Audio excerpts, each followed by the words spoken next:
Intense but definitely worthwhile conversations. A podcast focused on bringing people together by drinking, listening, and conversing. So grab your favorite drink and let's see what's on today's menu. All right, people, welcome to Peeps Creek, the cafe.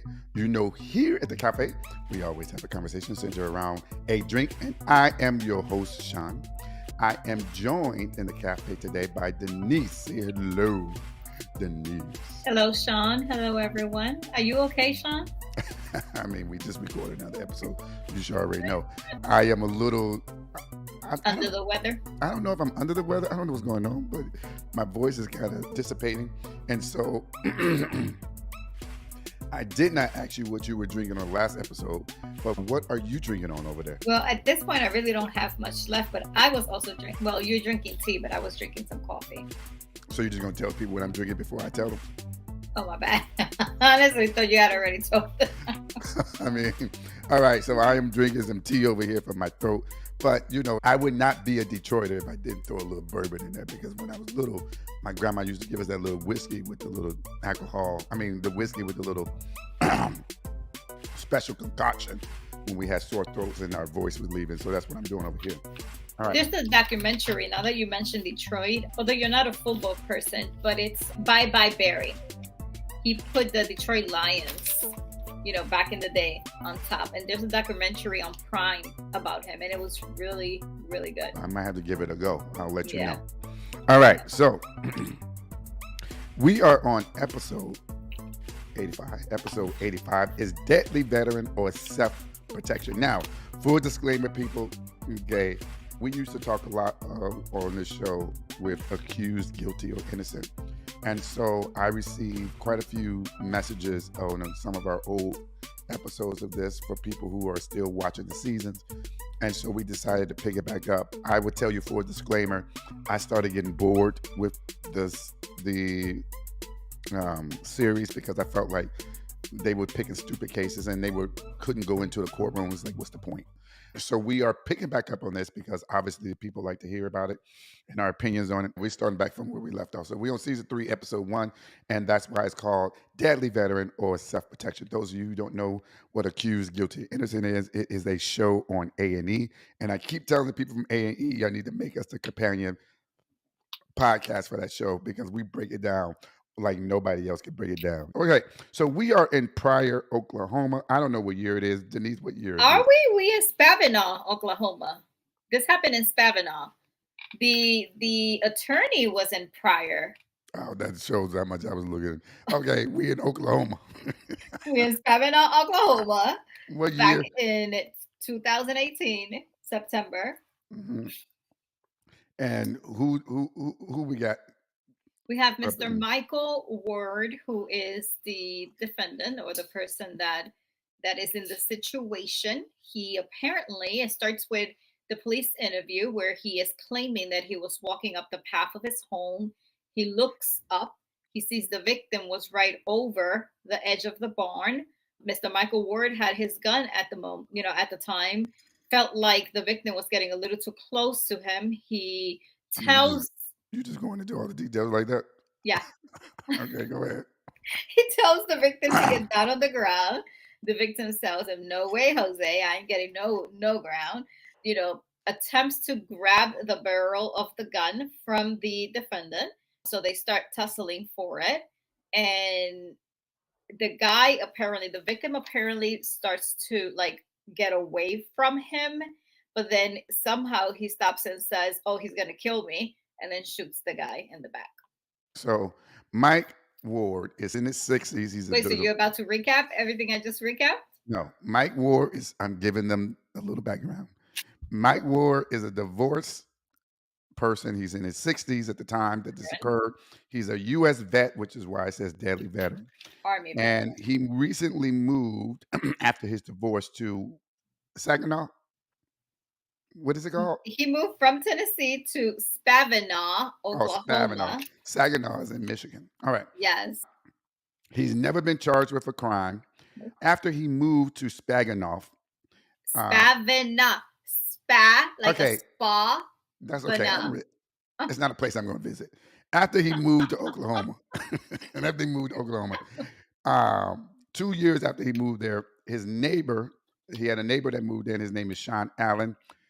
He moved in next door, and Mr. Ward referred to Mr. Allen as the neighbor from hell. All right. So, Have you ever had one of those? I have one currently. I neighbor have, from hell.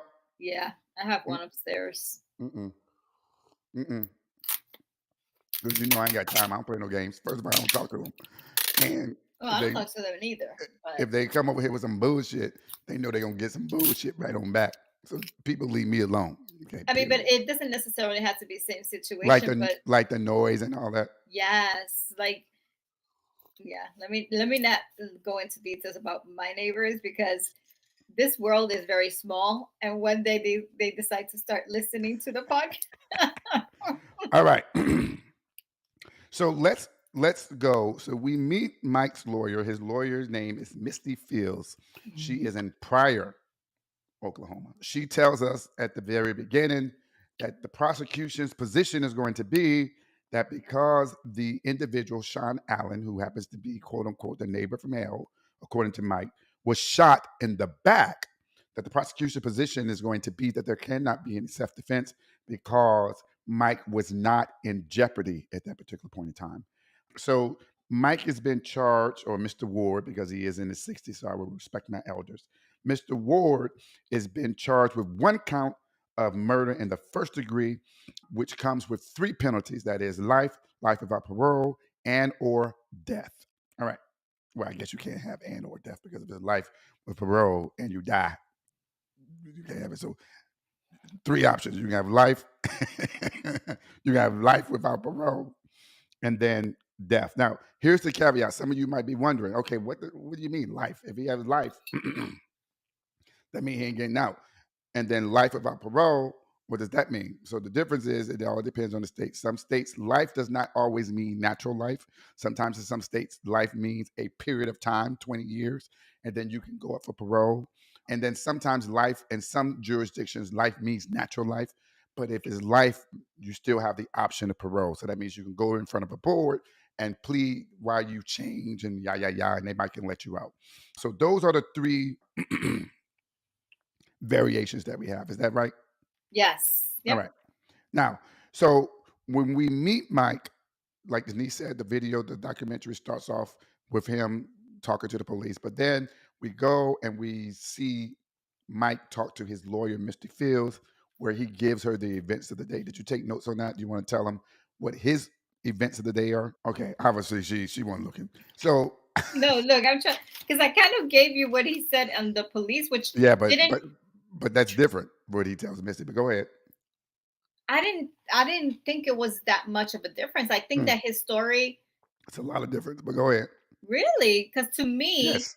to me, the story that he gave the policemen when he was being interrogated was very similar to what he gave her. It wasn't until she actually started viewing the police interrogation that she realized there's something he left out. Are you saying that you're talking about the body cam video from the very beginning? Yes. All right. Y- yes. Okay.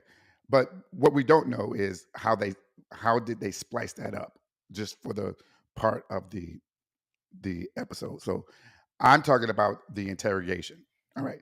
But when he goes in to talk to Misty about the events of the day, he says, and I'm sorry, y'all, I sound like this. He said he decided to go out on his land. He has 23 acres of land on his home that he bought.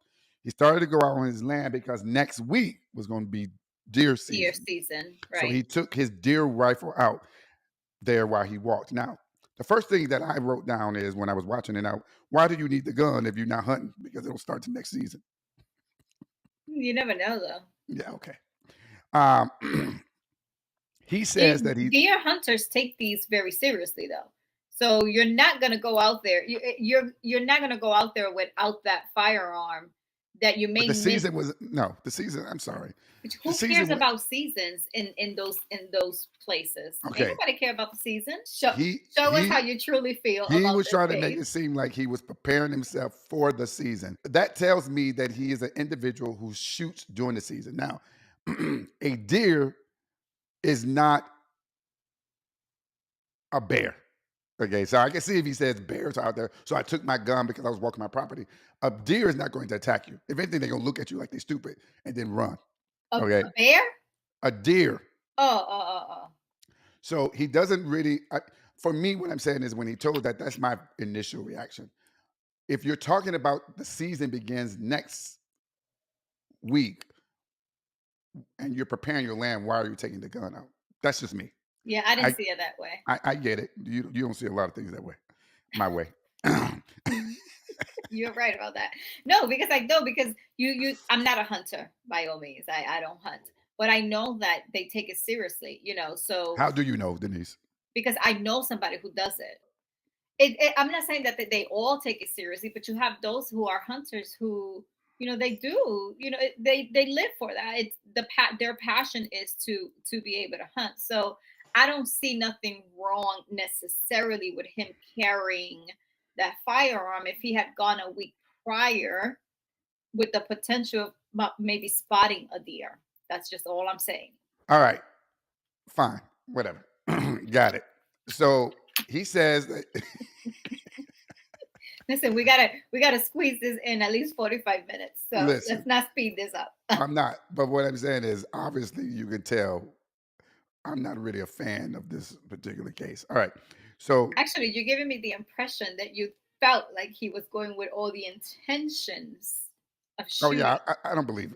Let me give you the full disclaimer real quick.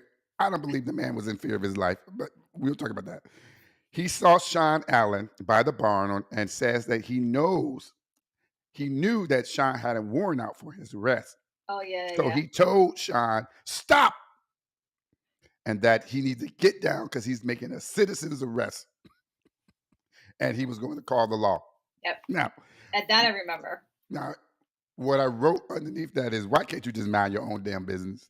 And I wrote that where he says that he knew he had warrants out, and I kind of felt like, was that truly like necessary? Like what was Why the does, purpose of. which tells me or would signal to me that he went out there hunting for the fugitive. For the deer. Yeah. Okay, for the fugitive, quote unquote. And then he says that Sean, when he said that, Sean basically was like, nah, bro, I ain't getting down. And he says that Sean kept coming, and the next thing he knows, Sean got too close. Now that's what he says to the lawyer. Now we're gonna see the difference because I want you to peep on this. So you gotta pick up on these little small details. That Sean got too close. He grabbed the barrel of the gun. They were wrestling, tussling.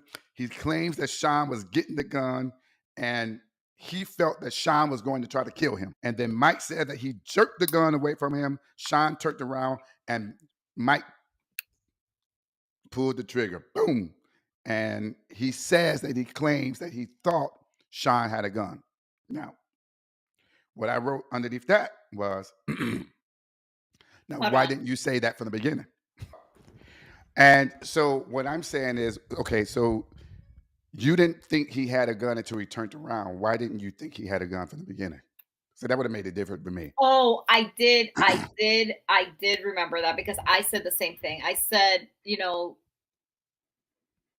didn't mention nothing when it first started that he had a gun. What would make you think he had a gun? There was like no indications that the man was armed with any type of weapon. Right. So anyhow, he claims that Sean had a history of going on his property, breaking locks on several occasions. He called the police, but basically the police didn't do anything. Right. That's kind of where we are. And cutting down those trees. Apparently, those trees mean something. Yes, and cutting down the trees, the walnut trees. The black walnut trees. Black walnut trees, yeah. And we find out a little bit about those a little later. All right, so then we cut back into the lawyer gets the videotape of the interrogation. You want to talk about that? So that's where I felt the stories changed slightly. I still felt that he said, I'm surprised that in this case I'm seeing it differently than you are, because I usually am on that side where you are. And But I'm I think normally that defending them. yeah, Okay. I think the only thing that he said differently was that he he actually ran towards Sean as Sean was trying to get away from him? I think there's several things that he said was different. Okay. One was when he told the lawyer, he said that Sean got too close and pulled the gun. In the interrogation, he says, I got too close to Sean. So let me tell you why that's a difference for me. The difference is that is telling me that Sean is not progressing towards him and placing him in danger. It's him going towards Sean and wherever he was. So that's point number one. See, I wrote it differently. I wrote that as the police interview starts, he says he had his gun. Sean got a little too close. I told him, get down on the ground. He said, no way. No, you need to go back and look at it. That's not what he said. Oh, we both need to go back. Because no, remember when he comes out, when he started walking, he sees Sean at the barn. He yells at Sean, get away from the barn, get down. I'm making a citizen's arrest. What he told his lawyer was that Sean got too close to the barrel of the gun. What he told the officer in the interrogation was that I got too close to Sean. Sean grabbed the barrel of the gun. So what that's telling me is that I think it's the inverse. Sean saw this gun pointed at him, this man coming towards him with a gun. So naturally, my reaction is, let me get this fucking barrel away from me. So I'm going to try to pull in and tussle it away. Now, that's what I gather from him. Now, we don't have to agree, but I think those two stories are different. I think that if, in fact, Sean was moving towards him, that gives the presumption that he's, coming, marching towards him and maybe psyched up and ready to do whatever. And I can see where, Sean is younger than this older man. I can see where he may want to take this kind of this defensive approach at that time. But to me, it relayed to me that he was progressing towards to the guy. And in fact, he says that Sean, here's the other piece. He says that after they start tussling, whatever, Sean ran. You remember that? Okay. I don't know. We're gonna have to go back because I think he said since the beginning that he ran. No, he did not. He did not tell his lawyer that. No, he did not tell his lawyer. That was on the body cam. But I say he said from the beginning that Sean did get a little too close. All right. The bigger piece, though, is that after the tussle, Sean runs away. Mike then says that I chased him. And then I pulled the trigger and shot. And it was 15 yards away. I was 15 yards away. I saw that. So, because that's something that he had not said. And that's not a slight deviation. That changes the whole trajectory of his claim of self-defense. Because if the guy is running away, obviously he's no longer a threat to you. He's trying to get away from you because he thinks you're the threat. Right. And as he's running, you lift up your gun and then you shoot him. And you're going to claim self-defense. Yeah.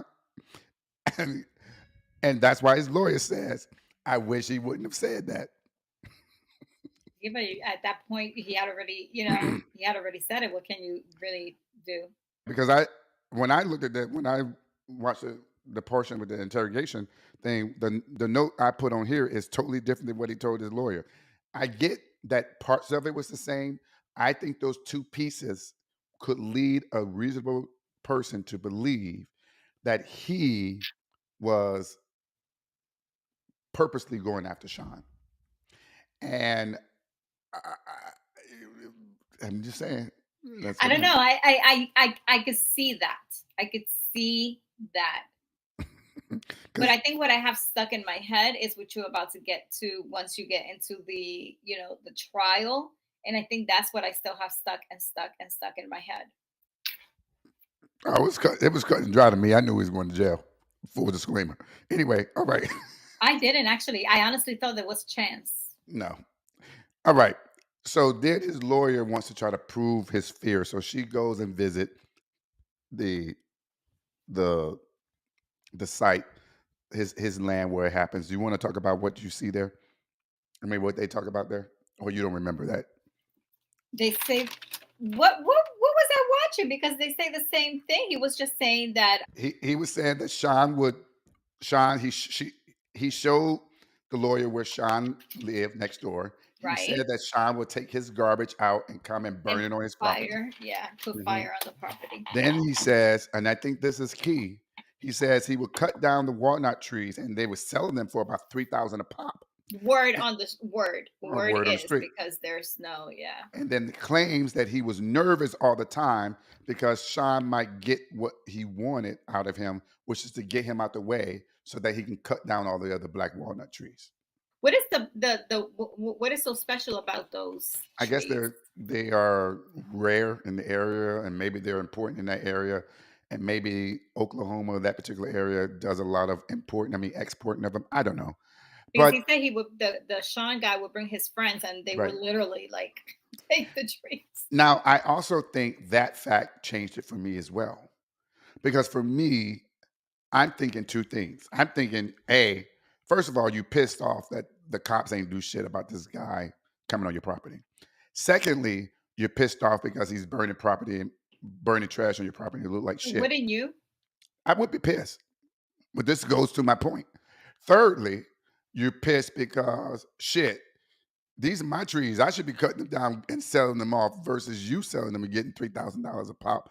Because he didn't say he wanted to save the trees and keep them growing. So for me, that again changed the trajectory of I'm in fear for my life and puts it more in the place of I'm tired of this motherfucking covered on my property, doing shit that I've told him not to do. I've asked the fucking police multiple times to come and do something. They haven't done anything. So here I am. I'm going to do and take care of this shit myself. I don't know. You know, I'm not defending the guy at all. You know, I'm just giving you my honest opinion. I think that, you know, certain people will see it as you're an army vet, so what are you scared of? Others would see it as, let's not forget, you know, Sean's background, the fact that he was into drugs. He used to rob, Allegedly, right? allegedly. Allegedly, because we have no proof. At least you and I don't have no type of proof about that. But you know, had this, what's the word? This this this background on him, you know, not a very good one, where you are making it seem as you know tell the story that that the Mr. Michael Ward is upset, but was he truly upset or was he truly scared? You asking me because I already answered it. I'm out. He ain't scared. He wasn't scared. He wasn't scared.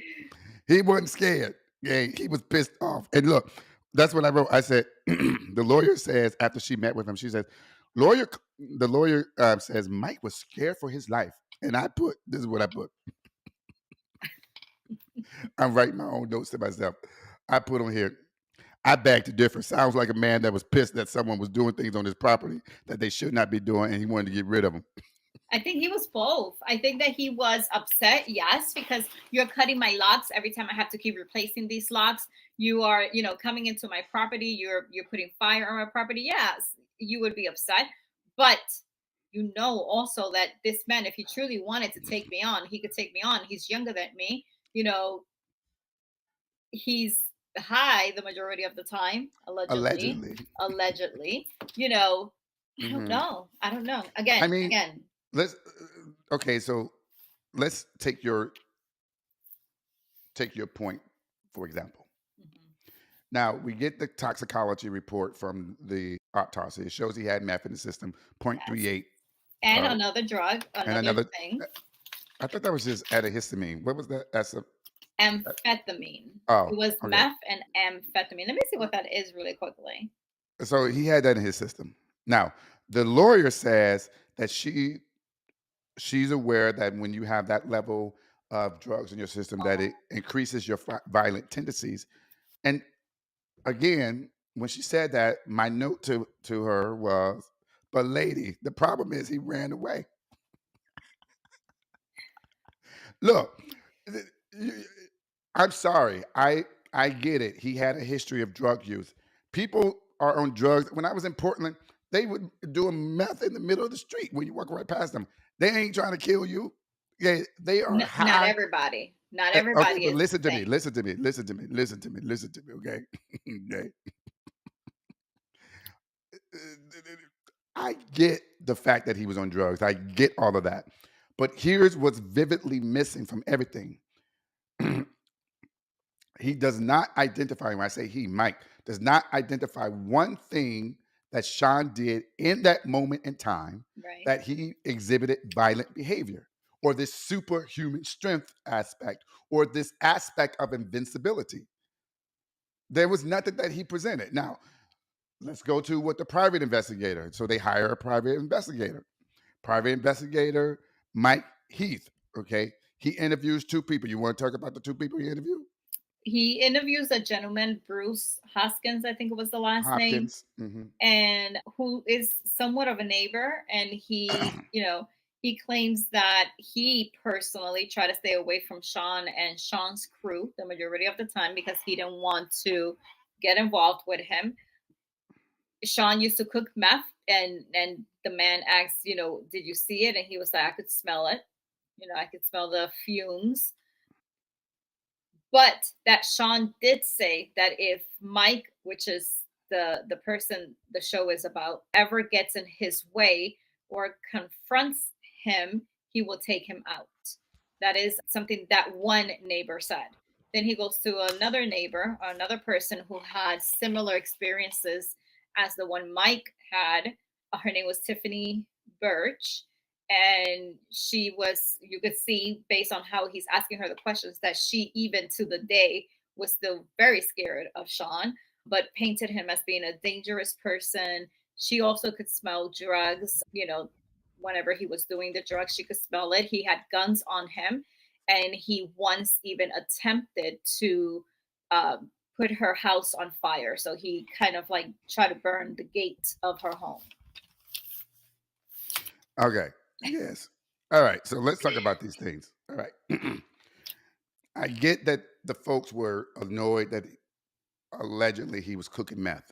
Okay. Now, I can believe it because when they show pictures of that house, first of all, I don't know how anybody was living there. Yeah. That house should have been condemned. But putting that aside, got that. He said that they were a scary bunch. He gave us no example of any kind of violent behavior that they did. Okay. He claims he heard Sean say that he can do what he wants on Mike's land. Got it. I believe it. He was probably doing it. Again, not any indication that he was doing anything violent. The only thing that remotely could be related to that is that he claims that he went and talked to Sean and said, hey, let's kind of settle this. And Sean was basically like, if Mike tries to stop me, I'm going to take him out. All right. Maybe a verbal threat. Okay. Got it. Again, vividly missing for me is any indication that this guy had any violent tendencies. What I hear from all of this is that he's a nuisance, he's a drug addict, he's making meth, and he likes to steal. That's what I got. Okay. I could see that. I could Right. see that because yes, there in nowhere in that show did they say that he was violent. I would agree. Exactly. But what were you doing in my property? All right. The defense of property is different. We're not talking about that. This man said he feared for his life. Two different things. Tiffany Birch. First of all, I don't even know if I believed her. Did she call the police? Why? I want to know what the police said when he tried to burn down her fence. Because it looked like she probably was trying to barbecue and didn't do it right. And it went over there and the flames got on it. But putting that aside, Oh my she God. claims that Sean was a bad man. She was terrified of him. And that's when she gives the incident about him trying to catch her house on fire, whatever. Where's the police report, ma'am? Why didn't you call the police? They didn't mention that though. So just because they don't mention it doesn't necessarily mean it may not happen. Well, here's what I would do if I was a lawyer. Okay, you private investigator, somebody said that this man actually tried to torch her house down.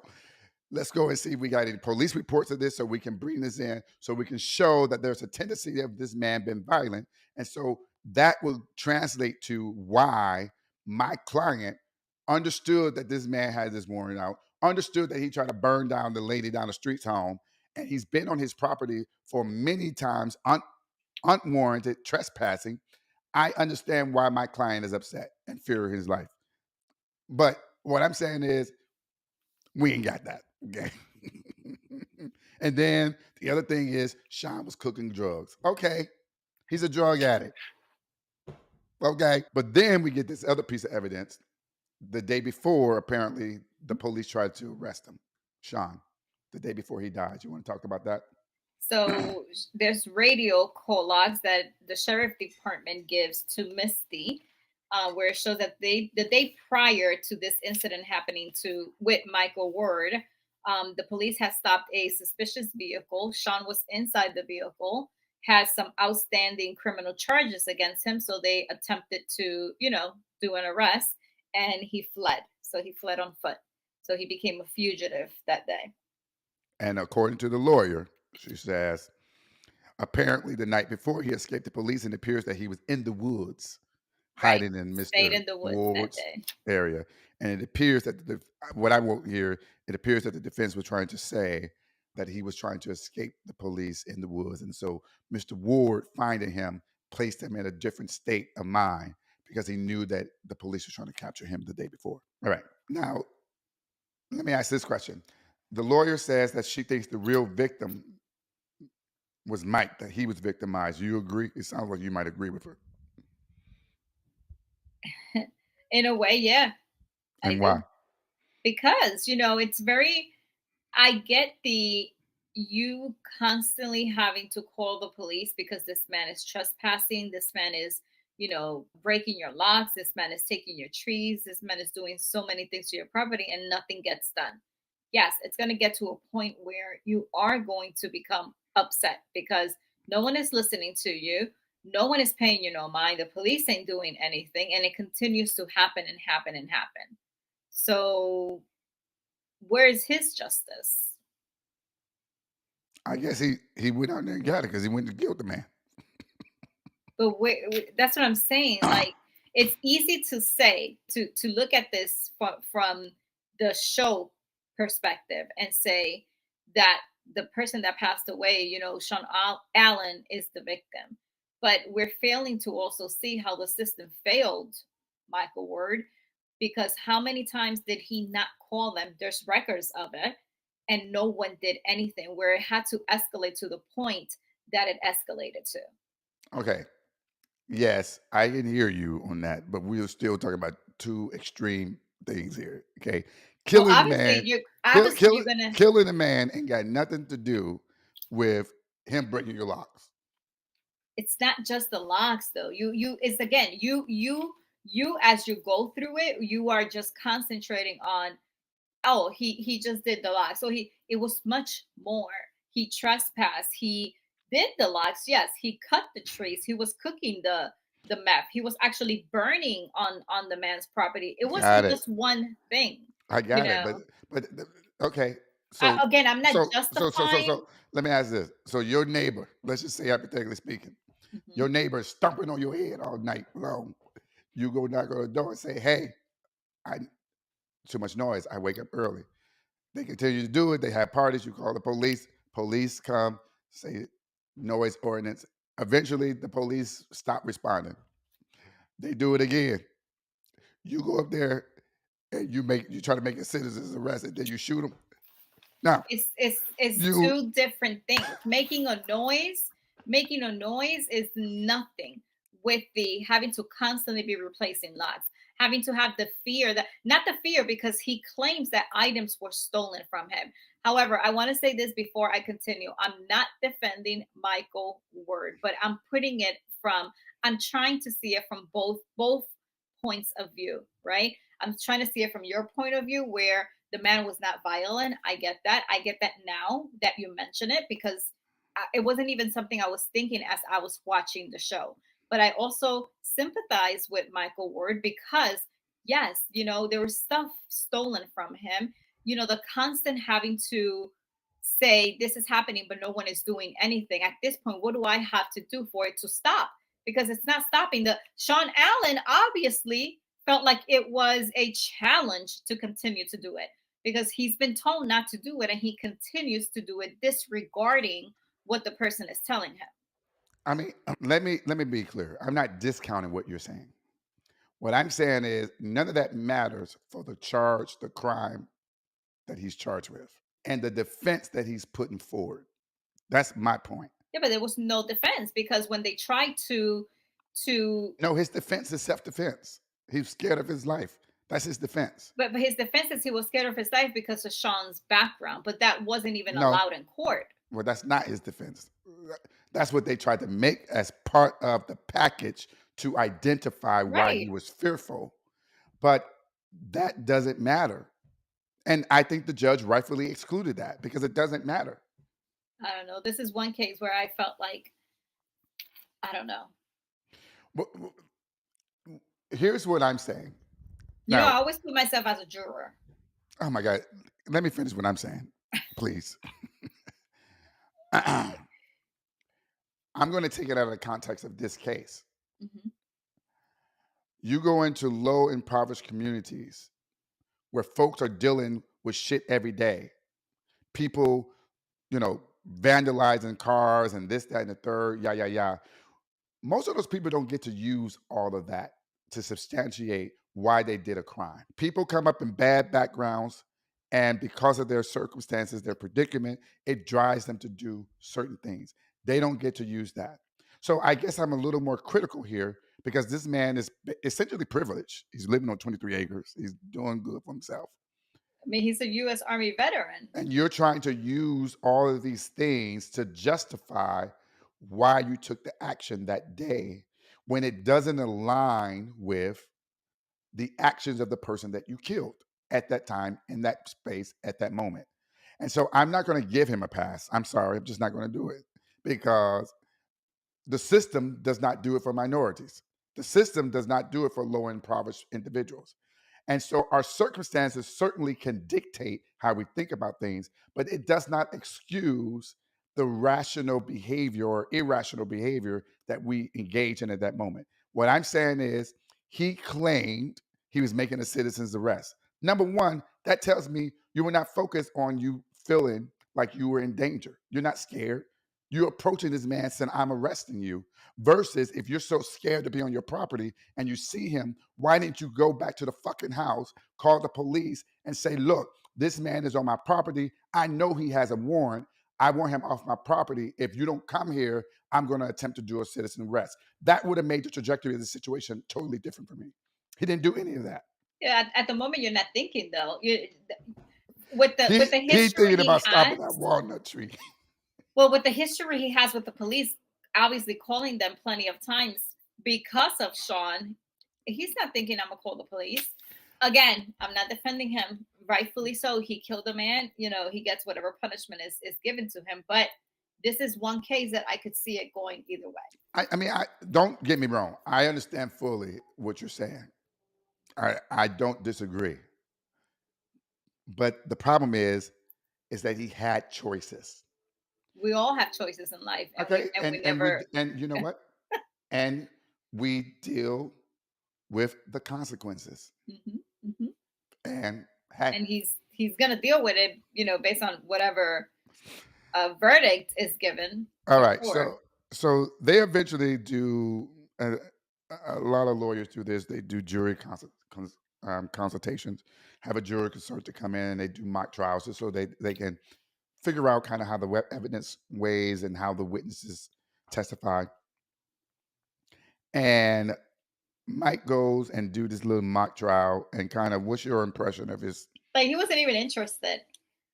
Like I don't know. He gave me the impression of like, what? Why are we even doing this? Why are Bad you witness, questioning me? bad witness, bad witness, bad witness. You are the only witness who can tell your story of fear. Hmm. And when he testified in the mock, I didn't get anything about him being fearful. No, neither did I. And that's why and even his lawyer didn't. That's why Yeah, she slammed that table. No, this is what you fucking need to say. yeah. She didn't say fucking, but yeah. I know, but if it was me, I would have. But I get it. Everyone is not emotional. Everyone is not in Yeah, he tune for with their sure was not an emotions. emotional person. But if you're going to tell a story of fear, you need to let me know that you're fearful. And I didn't get that. I think it just continued that or perpetuated that aspect of he was annoyed that this dude was Annoyed. allowed Yep. to do whatever the fuck he want to do, and no one took any That's took the word. Because he yes. looked like he was truly annoyed that they were even asking him the questions. Okay, so we get to the trial, and here's the other thing. This shit is so annoying. This is why the series is starting to annoy me, because we don't see anything at the trial except for the closings, because the judge don't let any cameras in the courtroom, Yep. right? Which is also annoying because they're part of this whole thing about courts rooms is they're supposed to be open to the public. Now, granted, the public normally probably means physically there, but the reality is that we need to change with the times. We know that we are a remote society, and people should have access to these trials and have cameras in there. There's a way in which you can do it so that it's not a shit show. But anyhow, it kind of annoyed me. But we see a portion of the closing arguments, and what do you Wait, think? even before that, like that trial went on for 4 days. 4 days, 4 days 15 witnesses. from the prosecution side. I know. Like who? I don't know. We don't even know who they are. I And know. Why we don't got we get nothing. to see all that? We get nothing. And the judge did rule that the defendant could not bring in any evidence about the decedent's past criminal history or drug use. And the reason is that he did not rely on that when he was in the interrogation room as to part of why he was fearful Right. on that particular day, which I think was the right ruling, period. All right. And then Mike goes on the stand for 6 hours between Mhm. cross and direct. And the lawyer says she think Mike did a good job. She felt comfortable. She was really confident. Very, because she said, I think he saved his life for the second time today. Yes. Ah, in my head, I was like, what if he doesn't? What if he's going to jail? All right. So we get to the closing. We see the defense closing first. What did you think about that? The portion that you saw. So the portion that I saw really, I wanted to see if you had noticed how the prosecutors looked at each other. Yeah. So like, what the fuck is you talking about? Yes. What did she Yes. say? I was trying to figure out what she said that made I them. It probably was related to something that Mike said, but we don't know what he said because we didn't see his testimony. Gotcha. Because that's where I noticed when they did that. But she started off with the truth is like a lion. You turn it loose and it would defend itself. But she said that Mike repeatedly said that he was in fear for his life, and Mike had to muster up the strength to get the gun back from from the from the decedent. Now, and then they see the prosecutors look at each other like, what the fuck she Like, talking about? But right. we don't know. We don't know at all. I don't think her closing made any impact on me at Well, we all. didn't. To be fair, we didn't see the full closing. We just saw snippets of it. But the snippets that they Oh, I thought that was showed, the entire closing. no, it was too short for closing. 3 minutes. Well, but The, remember when she put him on the stand, she immediately decided to end it there because she thought that was such a great strategy to, yes, but that has nothing to do with the closing. What that means is that she's resting her case, so she's not going to call any no, of the witnesses. all I'm saying is we don't know if she truly did make that closing statement that No, she short, didn't. And thinking that, it was going to have no, an impact. no, because you need to tie all the evidence. She would need to point to the fact of why the prosecution didn't meet his burden. There's so many things that she would have done in that closing. So we only saw a snippet of that. Then the prosecution gets up, and the little portion that I saw, I was in tune with it because he said, assuming that Sean Allen was still in trees, assuming that Sean Allen was trespassing. To your point, okay, Right. let's give it to you, boo boo. Michael Ward was upset that the police did not intervene. Sean was a runner. I thought this was powerful. Sean was a runner. He ran from the law. And that day, he ran from Mr. Ward. Let me give you the applause that you're looking for. Look, and Mike wanted to take things in his own hands. All right. So after that, this is the only part I felt bad for Mike because I didn't feel bad for him throughout this thing. When At he the said, I lost this case. He whispers to his lawyer, he says, be honest, this has gone completely bad for me. She said, no, we got this. Girl, y'all ain't got this. All right. So the jury, go ahead. No. Say it, because I'm gonna say something at the end. So the jury goes back to deliberate. They come back and say, we got a verdict. Go ahead. What's the verdict? Guilty. Guilty. First degree murder, baby. 38 years with no possibility of parole. And this is what I'm gonna say. She had no emotion. Like, in my head, I'm like, you just told this man that y'all had it in the bag. I think she did. No, She looked like it she was about to it was cry. the other guy that was in her table. The Oh, guy the that was lawyer. Oh, the lawyer. Yes, he literally put his head down and did. She stayed like this the entire time. Well, to be fair, you can't really show most lawyers train themselves not to show their emotions. She definitely trained Now, herself. I remember a trial that I did do where the lawyer started crying. Oh my God. I was so pissed. I was like, we should be asking for a fucking mistrial. This is some bullshit that this lawyer is up here crying while she's supposed to be up here. That's just taking the jury's perspective. I was so fucking pissed. But anyway, so they asked if anybody wanted to poll the jury, and she says no. What does that mean? So I was hoping you would ask that. Great question. No, Denise. I'm sure you were. So what does polling the jury mean? So at the end of a verdict, you do have the ability to poll the jury. That means you get to ask each and every juror whether or not this was their individual decision and if they agreed with it, essentially. Gotcha. Because sometimes jurors are coerced into it. Some of them don't really believe that this should be the thing. And so when you poll them, you could potentially get someone to do that.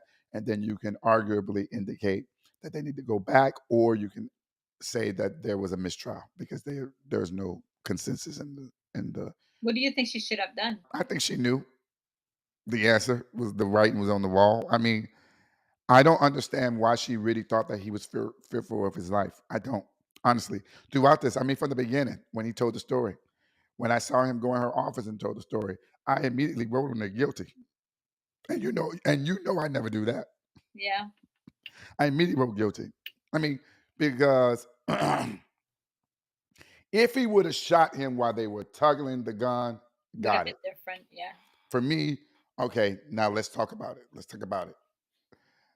Y'all tussling with the gun, and you don't say he takes control of the gun. You just say he pulls the barrel, which tells me you still got the portion where the trigger is.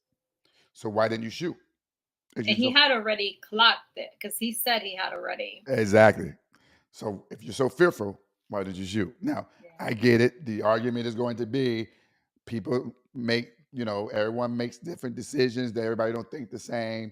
He probably was thinking about, I shouldn't take this man's life, but yet you want to take the man's life when you start running. And oh, by the way, after you run after him. Right. Yeah, right. You know what I mean? So I honestly didn't have any sympathy for this man. There is a Free Mike Ward Facebook page if you want to join it, because they gave him 38 years. You didn't mention that. I did. I said 38 with no opportunity to parole. Oh, I didn't hear that. Police. All right. So that's episode 85. You can watch us on Facebook at Peeps Creek Cafe. You can get us on Instagram, Twitter, Twitch at Peeps Creek. YouTube at Peeps Creek Podcast. Our website. Ooh. I know I sound horrible, don't it? Imagine me trying to take somebody on a date. Hey. www.peepscreek.com. You can send us an email. Tell us what you think. Give us some ideas. Come on the show. Cafe at peepscreek.com. Here's the links to everything. It is cafe.peepscreek.com/links. I am, of course, the one, the only, the insurmountable awesomeness. No, I am the one, the only, the man of the hour. Ooh, oh my Lord. No, I hope you take this shit out. Sean, that is me, baby. Boom, boom, boom. I'm going to see Hunger Games in a minute. Okay. All right, and I would like to thank the news, of course, for being here. Say what up. You're welcome. And we hopefully will have more episodes of Accused, Guilty, or Innocent. And we have our holiday party December 16th, so join us, team. All right, holiday party it is, baby. All right, until next time, make sure that you, let me take your name off. All right, until next time, make sure that you continue to drink, listen, and converse.